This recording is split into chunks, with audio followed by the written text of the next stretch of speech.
Well, hello and a warm welcome to another video. I wanted to make this video to take, I guess, the opportunity, for lack of a better word, to reflect and connect uh, the experience of trauma that I've had, not with the goal of trying to elicit sympathy or attention, but to use it as an opportunity to connect what we spend our life learning about intellectually and academically, going through textbooks and definitions and diagnostic criteria and things, and connecting that with the subjective, right? Connecting what you learn intellectually with connecting with something I've been through personally. And there's been three kind of, I guess, symptoms I've experienced that were new and unexperienced before. I haven't had these symptoms before, and so I was particularly interested in exploring them openly because this there are doctors and patients. This idea that there are doctors and patients almost gives off the impression that doctors can't be patients, right? But we're all human, and we all have to take turns in the role of needing help and needing treatment and needing, care. I'm feeling very fortunate that at the moment, the post-traumatic experience I've had hasn't been too severe, and and has allowed me to at least learn from it a couple of interesting insights that I wish to share. Also, just a little like trigger warning, right? We're going to be discussing trauma and my post-traumatic stress response. So if you're feeling like that would be a destabilizing experience, please don't watch this video. This video's goal is really to serve as a tool to promote how important it is to recognize that what we learn academically and intellectually is insufficient, that we need to connect with people at a personal and emotional level to really try and understand and formulate their experience. And so I think the right place to start in this video is to just discuss in very vague and unidentifiable terms what happened. But I've realized that you don't actually need that many details from the event to make this kind of a video, because really this video is focused on the post-event, the post-traumatic stress response, not the actual details of the event. But I've kind of thought about how I would say it. And so here is my kind of very vague account of what happened so that at least we have the starting point. So what happened was some time ago, I was involved in an event where someone was in extreme distress, required help, and I attempted to help, but that person had a bad outcome, and in me attempting to help, I put myself in a high risk situation. And despite my efforts and the efforts of others, the person still had a bad outcome. So that's all I wish to share on the incident. I guess I can say that the incident was also marked by themes of panic, uncertainty, disorganization, horror, and eventually acceptance. So what happened after the event? Well, after my attempts at trying to help the situation had failed, I realized I fell into this kind of automated state. I had, straight after the incident, I was straight after the incident had finished. I had kind of returned to kind of operating in an automatic way. I remember packing up my things and just being like, wow, my body is kind of moving itself. Like I'm feeling very disconnected from what's happening. I'm feeling in shock. This is the first kind of post-traumatic coping mechanism I identified in reflection, and highlights that, everyone has an access to a range of different stress responses, different coping mechanisms, or if you like, different defense mechanisms. And dissociation is considered a immature defense mechanism, or a maladaptive one. But it's important to remember that all defense mechanisms can be used in a healthy and unhealthy way, and that they occur unconsciously. So I didn't choose to dissociate, but I think I was a bit dissociated, and that was my way of kind of disconnecting from the horror of the situation, because that's very painful to be in. Eventually, there was quite a number of people involved in this incident, and we had a little, I guess, what in an emergency department would be called a hot debrief. So a hot debrief is when, straight after a critical event, the team talks about what happened and how they felt about what happened. They might also take the opportunities in the emergency department setting to talk about what they would do differently next time. So we did a bit of that and talked about how we felt and how horrible the situation was. And that was extremely helpful, because what that did is it started to connect the emotion that people were feeling to the reality of the event. And what happens in people who have experienced a lot of trauma is that they disconnect from that emotion because it's too painful. And that's a form of dissociation again. But that can be maladaptive because the body remembers the physical part of the emotion, but the mind might not feel the emotional part. So for example, as someone who's had a traumatic history and who has unpredictable panic attacks, there's no conscious trigger to these things, but the body is remembering the emotion, which is associated with high heart rate, a sense of terror and pain and tightness and all the other horrific symptoms of a panic attack. And so, that person has a disconnect between the emotions and the physicality of whatever they've experienced in that example I'm giving. So that was a good thing that we did. We stood in a circle. We just kind of processed the facts of what happened and then how we were feeling about it.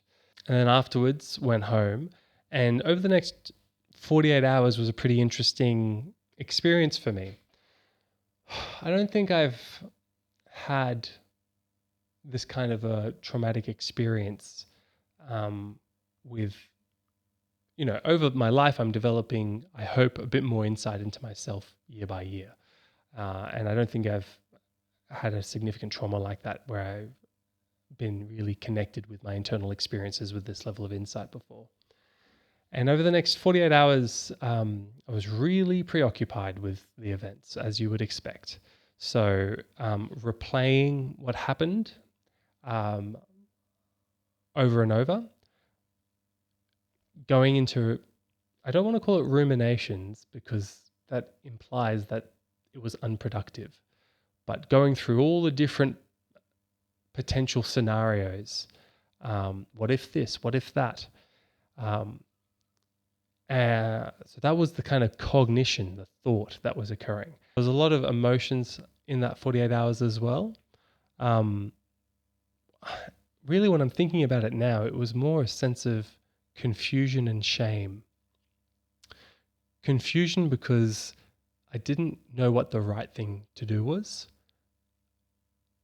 and I impulsively got involved to try and help the individual. And that put myself in a very high risk situation that was impulsive, wasn't reflected on. And I think about what,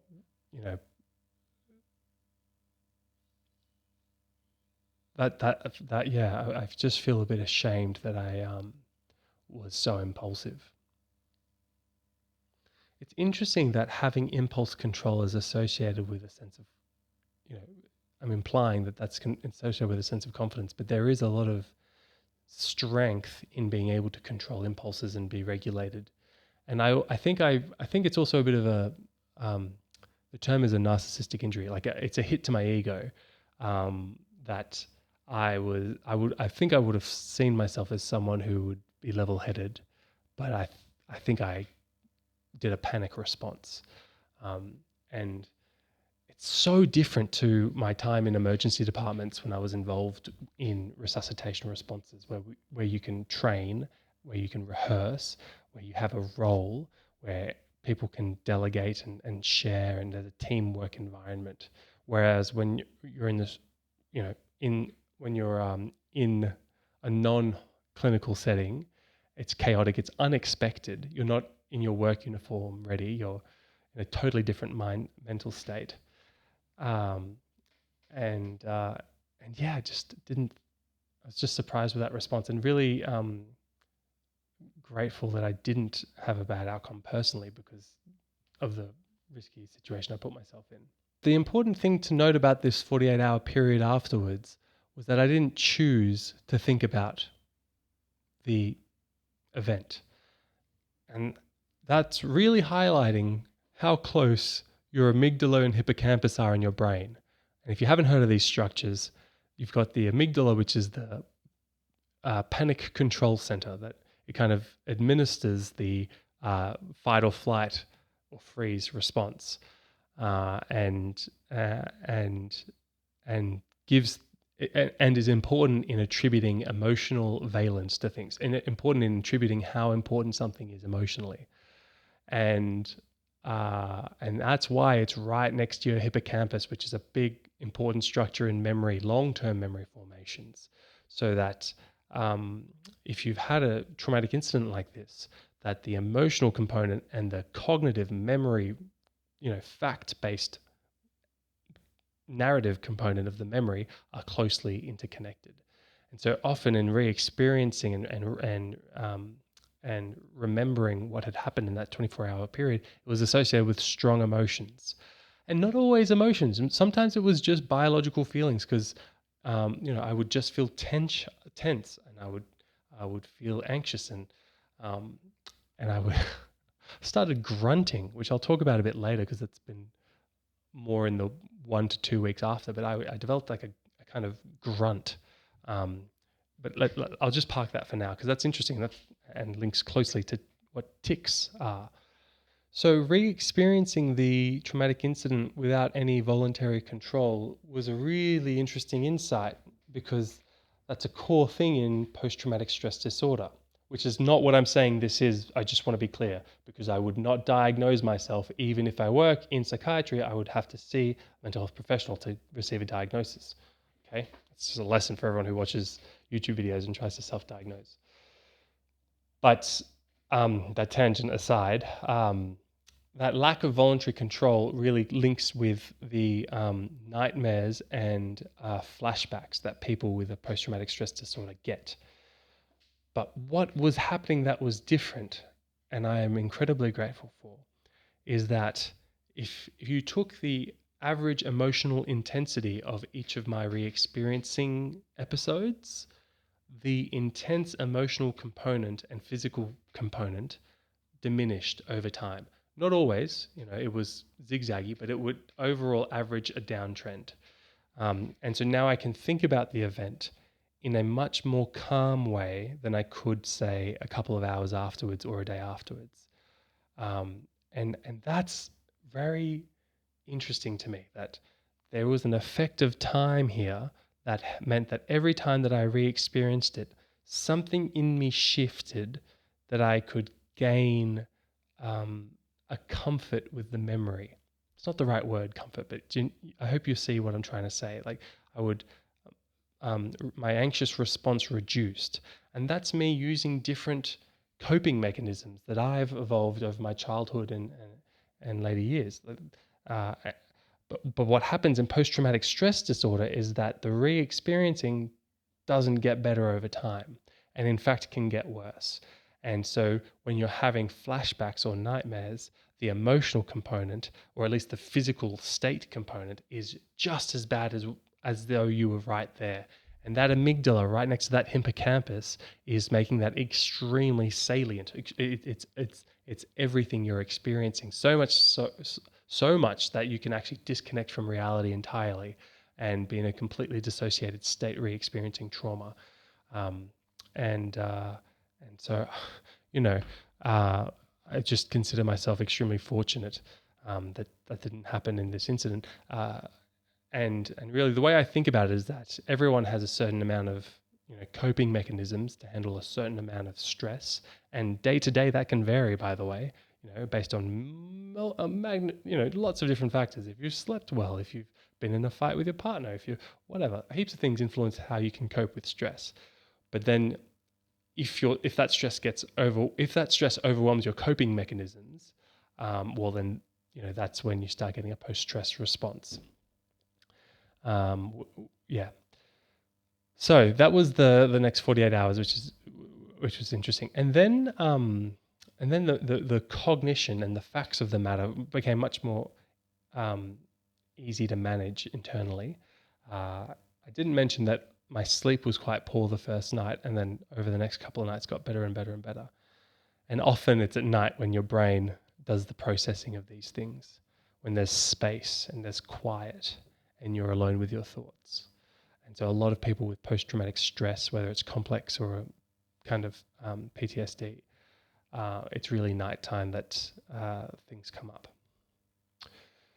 But then then the next thing I wanted to discuss was kind of the next week after it, and this development of a grunt, which I didn't really want to share with YouTube or with anyone. But part of this channel is to be vulnerable and open, to help promote the fact that we're all human, and and that it was. Yeah, that's it. So what was happening? I would be driving my car. I would have a vague related memory of the event, or what could have happened, one of the possible outcomes, and I would get this overwhelming sense of tension, like a wave, and I would grimace, like my jaw would clench.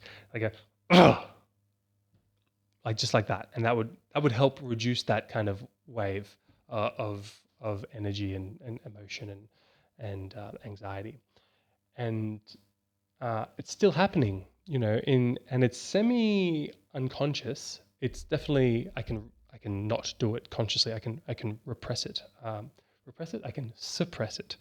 To be technical with the language, but I can. So I can avoid doing it. But if I'm driving my car and stuff, and I feel that kind of build up of energy, I go, ugh, and just kind of offload that wave of energy. I don't know. And I'd be very curious to hear people's reflections by now around their experience of how they've managed incidences that are serious like this, and if they've had similar experiences to what I'm describing. And the grunt is exactly what I was saying. It's a way to dispel the overwhelming physical feelings that are too painful for me to sit with. So I've also been trying and I'm trying to sit with it more and more, right? Just really focusing on my breathing and just letting the waves of emotion wash over me. It's so easy to say and so hard to do. And I am naturally pretty emotionally avoidant in personality. Love positive emotion, but negative emotion and conflict I try and avoid, which is an important insight that I needed to develop in terms of how I practice and how I live. But these grunts were happening quite frequently, and they have now, fortunately, reduced in intensity. But what was interesting is, for me, this really felt like the start of how a tic disorder could manifest.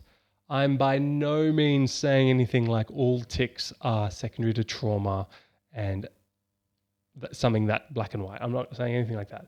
But, what I was experiencing really had a lot of characteristics of tics. It had a buildup of anxious energy, a grunt, and it helped dispel that energy. I was able to suppress it. I guess it had other elements that weren't in line with it tic, in that if I suppressed it, it wouldn't necessarily come back later much more severe, which with tics sometimes you can hold them in and they come back much worse. So anyway, that was just a curiosity, and I'm not saying maybe tic isn't the right term for it, but it definitely had some interesting parallels to what a tic would be like. to what I've heard tics described as, with that buildup of anxious energy that's very sudden and unpredictable, and then I need to dispel it with a different with different I guess they're called stereotypies, movements. But really, an important skill that requires a lot of strength is to sit with negative emotion. And I've got this persona and identity around being Mr. Positive and happy go lucky, um, and that's really a big part of my energy and personality.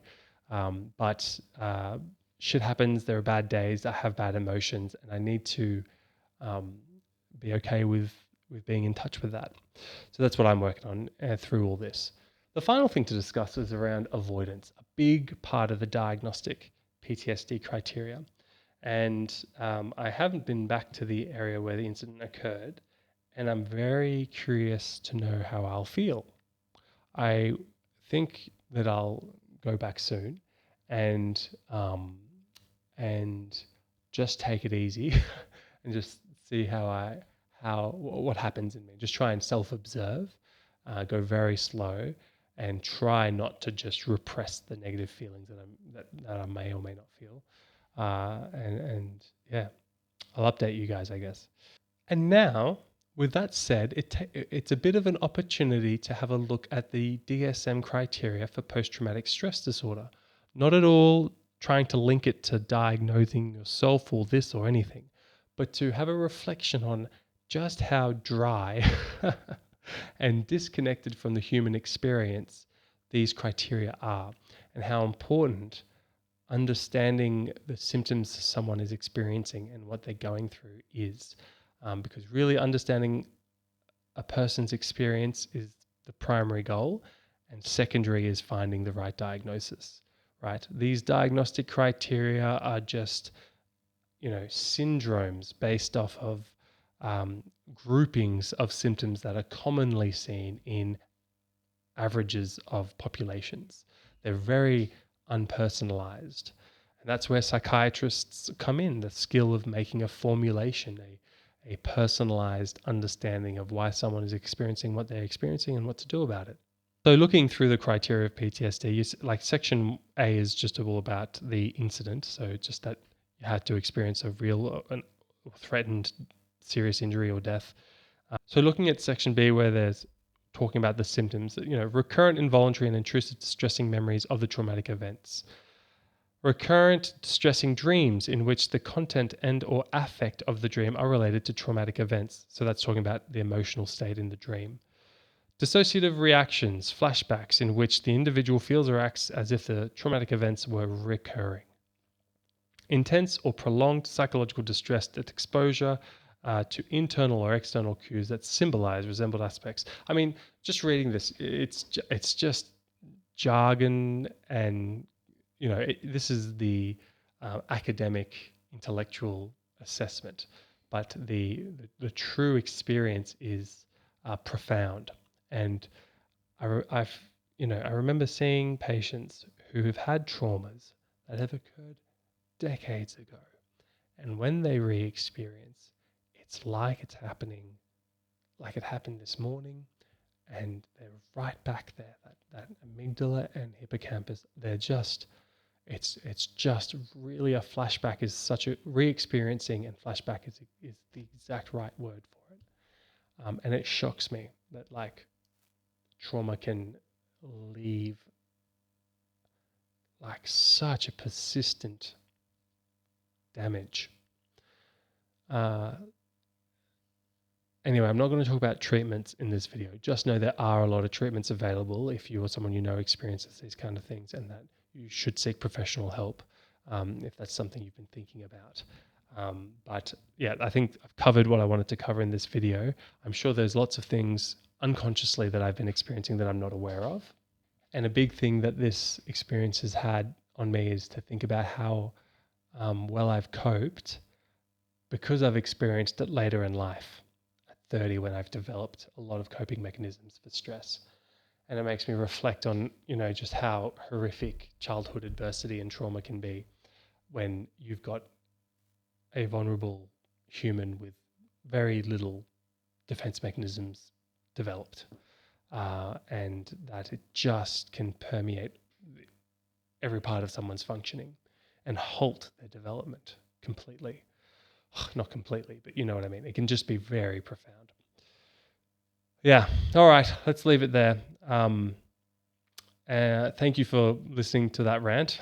It was pretty comprehensive. Spoke for a long time, but it was worth sharing. I think that was an important message to discuss. So thank you for your time, and I wish you all just beautiful days full of love and connection, and I'll see you all in the next video.